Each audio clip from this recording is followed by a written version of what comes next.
welcome to Podnutz Daily for July 17th, 2008.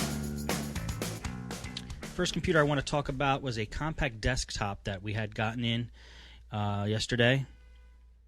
And I made a big boo-boo on this computer today, very bad. I don't usually do that, so here's what happened. She had a corrupted hard drive. Windows was not booting up. I ran check disk and fixed boot, and even though it found a corrupted boot sector and said it was fixing it, it still never got to the point where Windows would actually load. So what I just first tried to do, and here's what I like to do in that kind of situation. If I can't do a Windows repair, meaning I don't have the exact disk that came with her system to do the Windows repair, sometimes what I like to do is reinstall the operating system, but I do it as a parallel install. And what that means is you go ahead and you install Windows just as you were installing it normally, but instead of putting it in the Windows folder, you put it in a folder of a different name, like Windows 2. And you're basically installing an operating system parallel to the first operating system. Once you do that and restart Windows again, the computer will prompt you and ask you which OS you want to boot into, the first one or the second one. Well, the first one's not working, so you boot into the second one. Now, the benefits of doing this is you don't have to back up any files. Everything that you need is already on the hard drive. In other words, the main thing that was wrong with their computer was a bad operating system. Well, you went ahead and you fixed that by installing an operating system right alongside the first one. Everything in the My Documents folders, everything in the root directory is still there. The only thing that was created was a Windows 2 folder. So anything in the root directory you don't have to copy over. It's still there. Any of the old data from the original operating system, you have to move from the My Documents folder of the old one into the My Documents folder of the new one. Same with favorites, and same with everything that was on the desktop. Basically, everything in the Documents and Settings folders, you do have to move over to the new operating system. So, because new users are created when you do the new operating system. So you got to move the stuff from the old user files into the new user files. Everything else can stay the same. Any programs will have to be reinstalled, but big deal. It's a fast way of doing a reinstall. And then if you're worried about the space that the first operating system has taken up, you just go ahead and remove the whole Windows folder and keep your Windows 2 folder.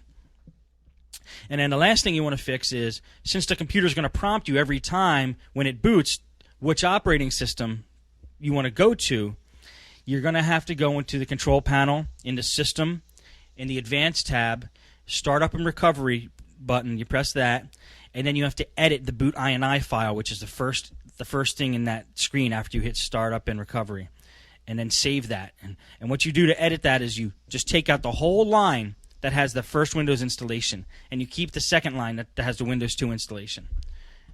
You'll see what I mean when you go in there. There'll be two separate lines now with describing which operating system you have on your hard drive. Just take out the one that's bad, keep the one that's good, and then when you reboot, the computer won't ask you which one you want to boot into. It'll just reboot into the good one. Just something I like to do.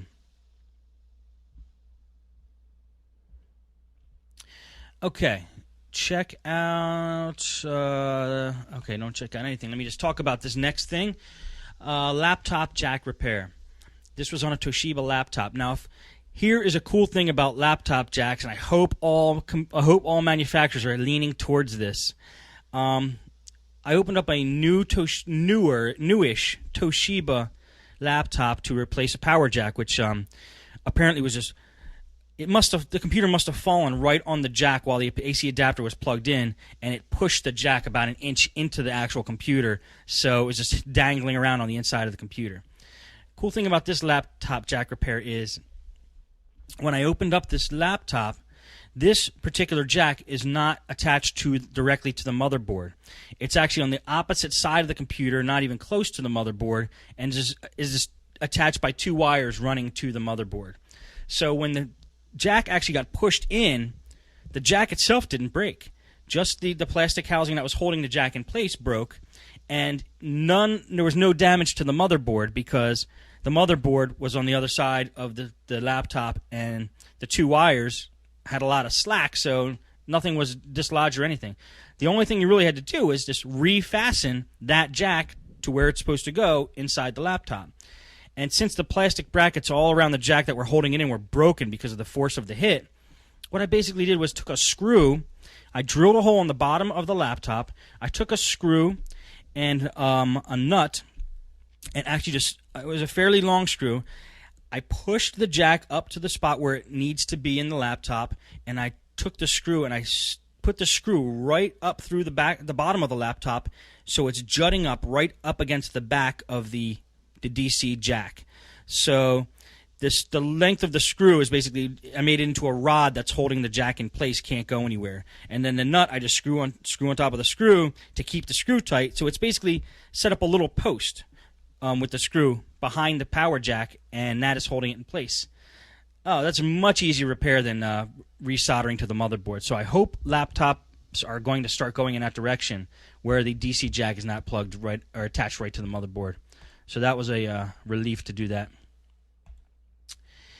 Now here's another thing. Had another computer, had boot problems, unmountable boot disk. It was a blue screen to death. Tried fixed disk, tried check disk. Neither of those worked. And usually when those don't work, I go ahead and try to reinstall the operating system. If the disk is damaged enough, you won't be able to do a parallel reinstall like I talked about earlier. No. Was it parallel reinstall or Windows repair? Let me think about this. No, a parallel reinstall.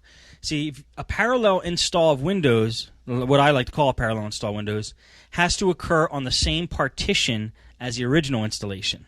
So if a Windows installation is damaged enough, or a partition is damaged enough, it won't let you do the parallel install on that partition, and therefore you have to do an actual back up the data and reinstall. So we attempted to do a parallel reinstall on this one system. The partition was too damaged, so we had to back up all the data, salvage all the data, format the drive, do a clean install, and that's how that we handled that one. Another job today, I was on site. A customer of mine had this HP desktop computer, was working fine. All of a sudden, she got the HP boot up screen and it would not go away. Now, I think she was messing with some wires behind the computer, but she wasn't saying either way what exactly she plugged in. She didn't remember. But she took it to somebody else. Her boss said he would fix it. So she took her desktop to her boss. When her boss hooked up all his keyboard, mouse, and monitor, everything was fine. There was no problem. It went past the HP boot screen. She took it back home, hooked everything up. HP boot screen would stay there. I'm talking like you couldn't even get into the BIOS, couldn't even get into setup, nothing. I unplugged a couple